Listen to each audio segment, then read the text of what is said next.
Good evening, everyone! Welcome to my picnic.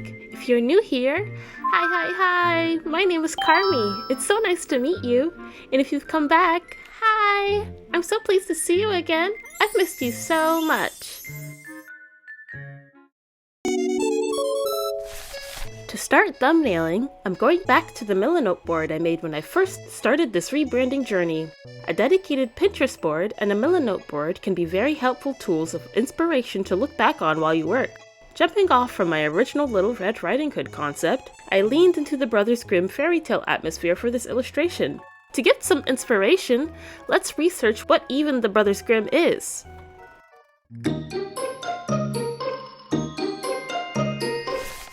For the last 200-odd years, children of the Western world grew up with nurseries and fairy tales often titled Grimm's Fairy Tales. Grimm's Fairy Tales is a collection of folklore stories compiled by the Grimm brothers, Jacob and Wilhelm Grimm, first published in 2 parts as 𝔲𝚘𝚒 und Hausmärchen. These stories frequently ended with a lesson told through the words of fantastical plots and perilous narratives, either ending with the protagonist meeting with their victory or an untimely demise, which was usually entirely dependent on whether the hero or heroine subsequently decided to follow under the moral rule of the times. The Grimm brothers were not the original authors of these stories, but were writers in a Homer-esque manner, masterfully transcribing a collection of word-of-mouth tales of old.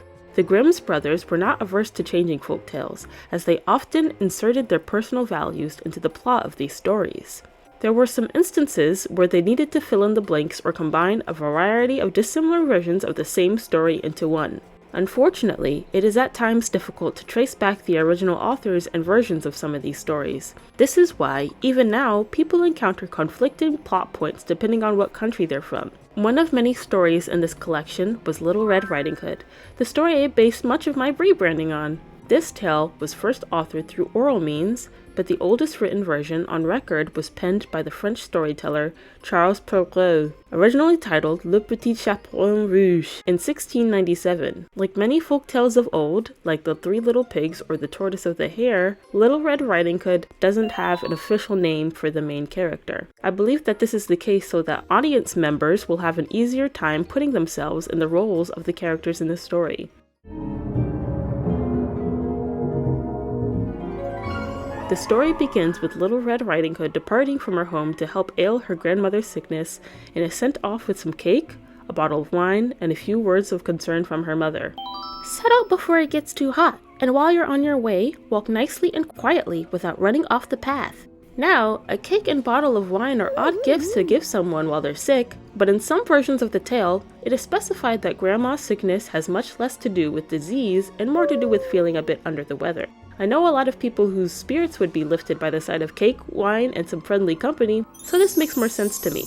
Now with the mother's warning, some publications emphasize the scolding on Little Red's manners, and others are more concerned for her safety, being that she's traveling in a forest all on her own. Perhaps the mother is attempting to teach Little Red some independence, but given the implied prepubescent age of this poor child, this whole deal already sounds rather irresponsible. Little Red Riding Hood initially follows her mother's hasty orders until she comes across a talkative and mysteriously curious wolf on the path. A present motif in this story is Little Red's benign innocence, so she doesn't really sense that she's in any kind of danger just yet, so she takes kindly to the wolf's flirtations, believing that their intentions are pure, and tells the wolves about her mission to Grandma's house. Now, this wolf hadn't had a good meal in a long while and was starving to eat Little Red on a spur, but held back knowing that if he played his cards right by wielding his cunning subterfuge, he'd be able to get his paws on both Little Red and her sorry grandmother. The wolf takes on Little Red in a race to her grandmother's house by taking different route, but before he does, he sneakily points out the flowers and fauna of the forest to an ever-curious Red. So, while Little Red got distracted dawdling in the dark forest, the wolf arrived at the house first and ate the grandmother, then disguised himself as his victim. Once Little Red Riding Hood finally arrives to the humble cabin, she's suspicious of her grandmother's odd-looking appearance. The wolf, seeing her come in, hid himself in the grandmother's nightgown and requested for Little Red to take off her clothes and to get into bed with him. Little Red Riding Hood proceeded to take off her clothes and got into bed to rest, but her suspicions rose further when she saw her supposed grandmother's appearance and recited the infamous lines to the macabre masquerading wolf. Grandmother, what big arms you have! All the better to hug you with, my dear. Grandmother, what big legs you have! All the better to run with, my child. Grandmother, what big ears you have! All the better to hear you with, my child. Grandmother, what big eyes you have! All the better to see you with, my child. Are we just gonna sit around here and talk about how big I'm getting? Grandmother, what big teeth you've got! All the better to eat you up with. Little Red finally notices that the person she's in bed with isn't her beloved grandmother, but the trickster wolf she met earlier that day. But Little Red's recollection is ultimately hopeless, as at the end of the story, the wolf consumes her whole. In the Brothers Grimm version of the tale, essentially the same story occurs, apart from the ending where Little Red and the grandmother are saved by a woodsman who slashes the wolf open with an axe while they are sleeping. Little Red Riding Hood then bloats the wolf's stomach full of stones, and as he awoke, he perished from the overwhelming weight within him. You'd think he'd die from the woodsman's axe, but I guess that wasn't enough to take him down. There are many versions of this story that can be further explored in future paintings, but in most versions, if not all versions, Little Red Riding Hood is characterized by her naivety and prey-like behavior, which ultimately lends not only herself but also her grandmother to the dangers of a greedy and lustful trickster brute. At the end of the story, the author writes what many have probably figured out already. This story isn't really about a wolf trying to satiate his hunger, but a cautionary tale geared towards young girls to be wary of those who may appear charming, unassuming, and sweet, as some intend to pursue young girls to take advantage of them. It then warns that those who strike us as most gentle at first can be the most dangerous predators of all. Carmi is canonically well over the age of 18 and thinks of themselves as independent, fiercely values their independence, and heavily projects an image of self-reliance onto themselves. However, beneath this exterior lies a deep-seated trust in others, almost to a fault, driven by a desire to find the good in everyone she encounters. The reality is that she still leans heavily on her brother Tiger, her older brother, for a sense of security, a reliance stemming from a past trauma that has impacted her emotional development in an underlying manner. While not necessarily childlike per se, her trusting nature and social inabilities align with traits commonly associated with people on the autism spectrum. Sir Wolf isn't as animalistic as the wolf portrayed in Little Red Riding Hood, having aspirations and goals just as any other citizen in Faunus Acre would. It was important not to characterize Sir Wolf as overtly villainous, as Carmi would be more readily feasible to stay away from him if he was obviously a bad person. For this illustration, however, I'll stray away from his anthropomorphized characteristics to give Carmi more of the spotlight. If I were to give Sir Wolf clothes with a distinct personality in this painting, I believe it might suggest to an audience less familiar with my content that I could be running this channel with someone else. Doing this could also indicate that Sir Wolf could be an important reoccurring character who will make many appearances on my YouTube account, but that is far from the case. Even though Sir Wolf is indeed a somewhat important character in Faunus Acre, we have to remember what this painting is ultimately being used as. So let's keep in mind while sketching that Carmi needs to be a bigger factor in the composition than her counterpart.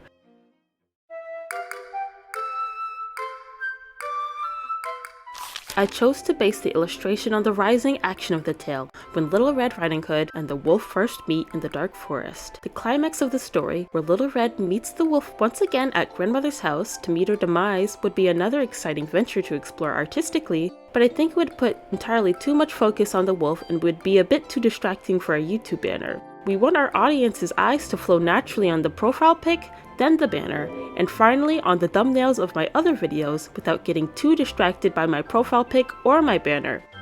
Intriguing enough to click on, but not distracting enough to forget the rest of my channel.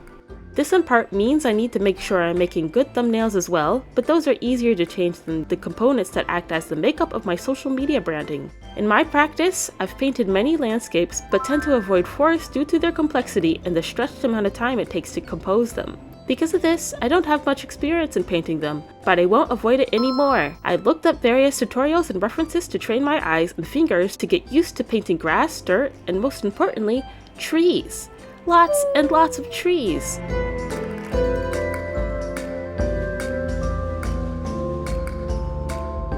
YouTube banners are shown in 3 different forms depending on what device you're watching your videos on.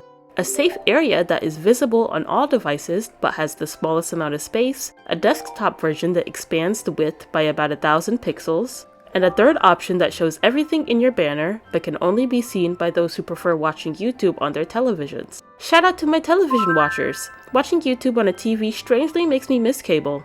To keep this in the back of my mind, I created the banner's dimensions congruent to the TV sizing, but put 2 other layers by using the fill bucket tool so I could see where they start and end while creating the composition. I needed to set up the illustration so that both 𝔲𝔯𝔢𝔡's and Carmi's faces could be shown in the smallest sizing without feeling too cramped or messing up the compositional ideals I wanted to insert in this painting. I sketched out a couple of thumbnail sketches to see how Carmi and 𝔲𝔯𝔢𝔡 should interact. Since I chose the scene where they first meet, I already knew that it would be set in forest, so my primary focus was on the 2 characters. For some illustrations, I like to start painting the background first, and for others, the figures are the main priority. Initially, I set up the composition in my mind for 𝔲𝔯𝔢𝔡 to chase Carmi, and have Carmi looking back at him in fear while running away.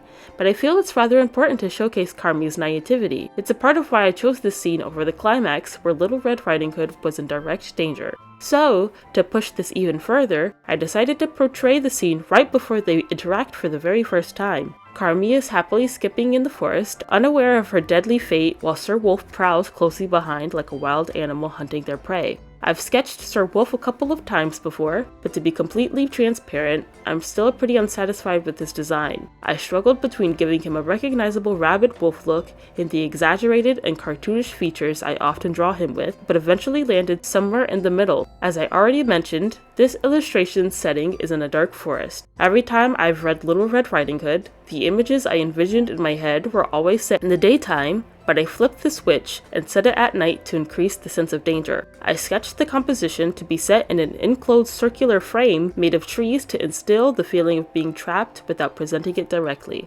For the color choices, I needed Carmi to stand out rather dramatically to indicate that this is someone who has no business being in a dark forest, but she still needs to fit in with the overall macabre themes in this story. She's not an outcast or something out of the ordinary in this universe, but she certainly isn't supposed to be here. Luckily, I can make this work with Little Red's cape. Red and green are on opposite sides of most color wheels, meaning that when they're placed next to each other, they create an extremely strong contrast between the 2. This phenomenon is called complementary colors, which is a very easy way to create visual interest in your artwork without trying too hard. But you can't just do this willy-nilly. Since these colors have a strong contrast, if you use complementary colors without thinking, it can get ugly really quickly, or it can look like Christmas. So, the way I'll be using red and green in this painting is with something called dominance by proportion, meaning one color will be the dominant hue and the other will be used as an accent color. To make Carmi stand out, the red of her cape will be the accent color, and a green-bluish hue will be used on 𝔲𝔯𝔢𝔡 in the dark forest as the dominant color, symbolizing a sort of impending cage that completely surrounds our hero.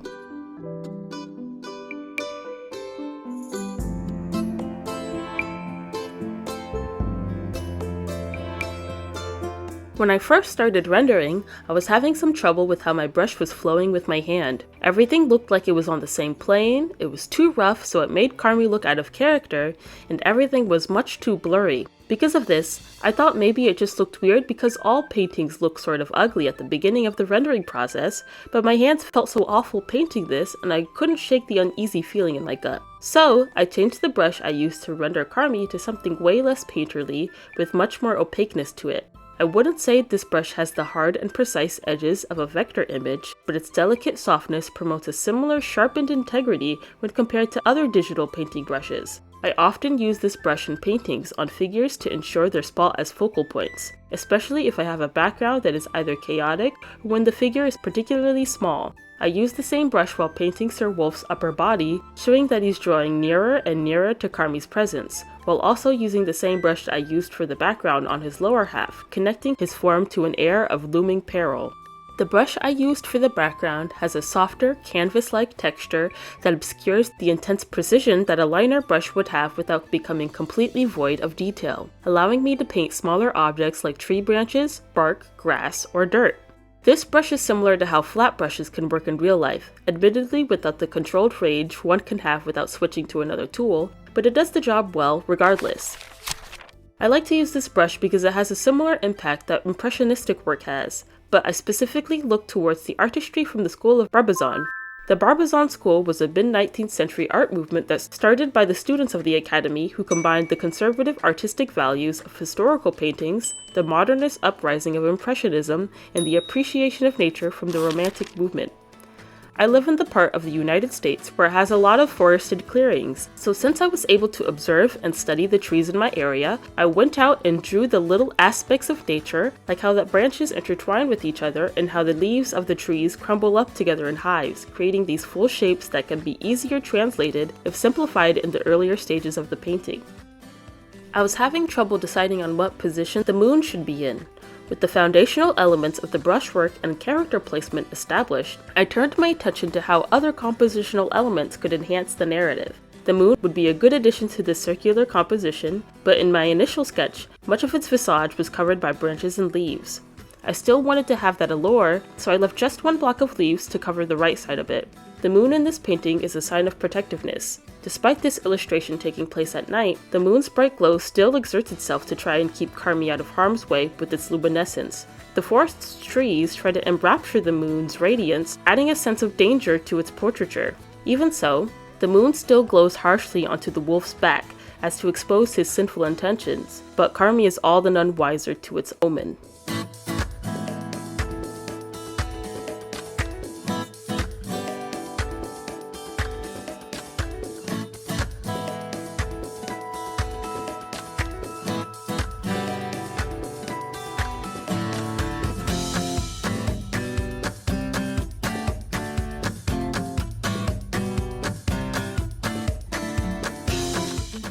To add another dash of red, I put a bush of begonias on the left side of the painting to balance the color scheme.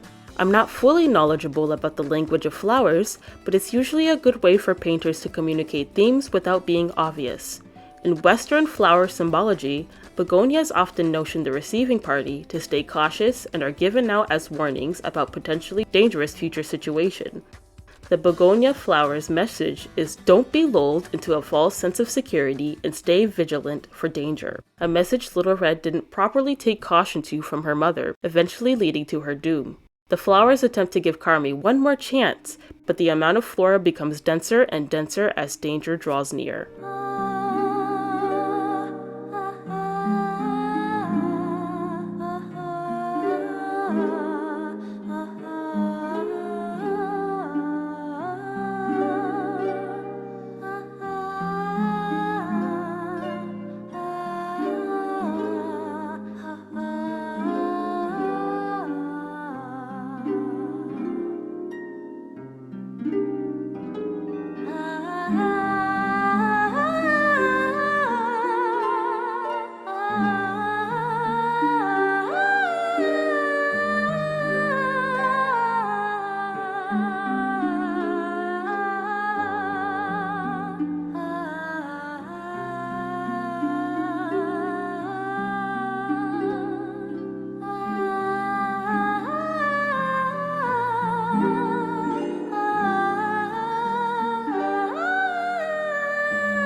Ta-da! Here's the finished painting! I'm so excited to be finished with my YouTube rebrand.